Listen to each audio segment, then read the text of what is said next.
Sister Evangeline ஜெபிக்கும் பொழுது கர்த்தர் சுகமாக்கி இருக்கிறார். சிஸ்டர் இவாஞ்சலின் கை வச்சு ஜெபம் பண்ணாங்களாம், அப்போவுமே அந்த கட்டி மத்தியில் கர்த்தர் குழந்தையை கொடுத்துருக்கிறார்.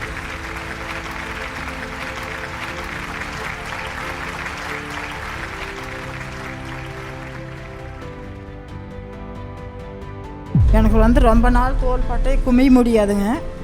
உட்கார்ந்தோம்னா இந்த பின்னாடி அப்படியே வலி, பயங்கரமான வலி இருக்கும், உட்கார முடியாதுங்க. நெளிஞ்சு உட்காந்துட்ருப்பேன். ஆனாலும் இவாஞ்சலி அம்மா ஆண்டவரே எல்லா வலிகளும் இப்பொழுது வெளியே வருவதாக. உட்கார முடியாமல் தவிக்கிற வலிகளை எடுத்து போடும்.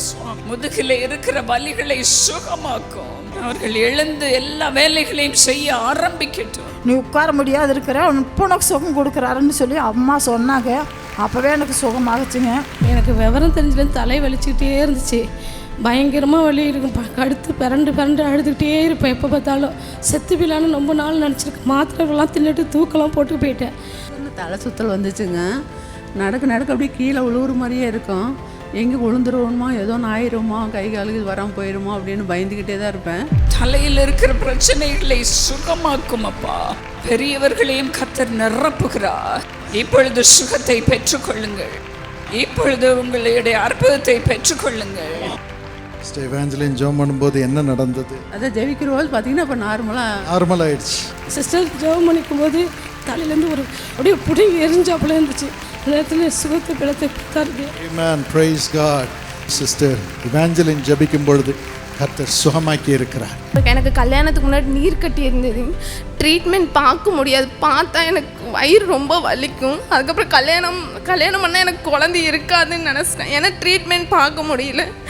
அப்புறம் 3 மாதம் கன்சீவ் ஆகவே இல்லை. எனக்கு இனி வருஷம் ஆயிரும் குழந்தை இருக்காதுன்னு பயந்து ஜெபம் பண்ணுறதுக்கு வந்திருந்தோம். ஃபேமிலி ப்ரேயரில் சொல்லி ஜெபம் பண்ணோம். வயிற்றில் கை வச்சு ஜெபம் பண்ணாங்க பாஸ்டர்மா. அடுத்த மாதமே கன்சீவ் ஆகிட்டு எனக்கு தம்பி பிறந்திருக்கான். ஆண்டவருக்கு ஸ்தோத்திரம். சிஸ்டர் இவாஞ்சலின் கை வச்சு ஜெபம் பண்ணாங்களாம், பேர் வைக்கணும் நீங்கள் தான். பிள்ளைக்கு சந்தோஷ்னு பேர் வைங்க. இயேசுவின் நாமத்தில் அவன் எப்பொழுதும் சந்தோஷமாய் உமது சந்தோஷத்தை பெற்றோருக்கும் ஆட்டிமாவுக்கும் குடும்பத்தினருக்கும் கொடுக்கும்படி, உலகத்திற்கு கொடுக்கும்படி அவனை தீர்க்கதரிசியாக மாற்றும். இந்த நிகழ்ச்சியை பார்க்கிறவர்கள் அழுது கொண்டு இருக்க கூடாதப்பா. ஒவ்வொருவருடைய தேவையும் இப்பொழுது சந்திப்பீராக. அவர்களை ஆசீர்வதித்து அனுப்புவீராக. இயேசுவின் நாமத்தில்.